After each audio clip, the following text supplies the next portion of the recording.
Hello, everyone. It's Winston again. It is 8:56 p.m. Pacific time on Sunday evening, the 29th of October. I'd like to show you a custom three-leg, three-leg trade with Apple. And what I did was I bought two puts with a strike of 160. The expiration is December 15th, so about a month and a half away. So you see that Apple's at 168.22. So these puts, notice I bought these. Normally I sell options. In this case, I bought them, but to offset the cost, I sold two options with the negative sign here to offset these puts. So if you see over here, $369 times 2 is right here. And then I sold two options for 252. So I collected 503.20 503.28, which makes this about $500 cheaper. And then at the same time, I sold four puts with the strike of 145. These are further away. And so I collected another 458. So if you do the math on this, it's about $961, which is obviously 200 and some change higher than this. So this is a net credit. Now, because it's a different number, it's a ratio spread in a sense. And so this number here, 6,268, that's the margin requirement to do this. If I were to be forced to buy 400 shares at $145, that's 14,500 times 4. So quick math, 29,000 times 2, that's $58,000. But because I am trading on margin and because I have these puts that I bought as protection closer to the money, which is the 168.22, that gives me a little bit of shielding. So anyway, it works out to getting a net credit of $200 and something dollars,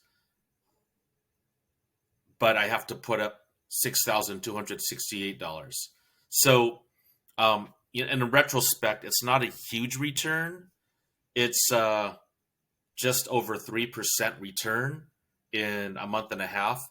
That's not phenomenal, but it's something I wanted to try. So this is not a trade I normally do, but I wanted to see how it would play out, how much margin it would take. And so that's why I only did a small number. I didn't do, 10 or 20 of these. I did 2.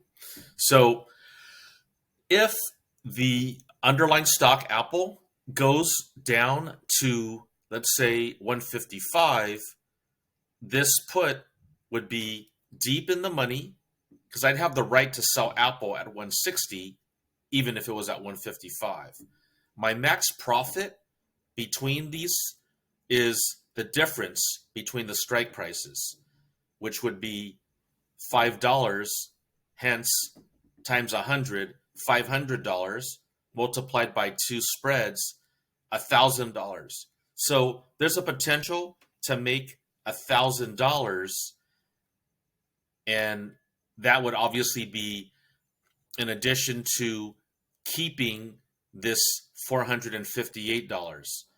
So let's say it's December 15th and Apple goes down to 155. I pick up the $1,000 maximum profit, and I keep this because the 145 strike would expire worthless. So this is $23 and some change away from the current market.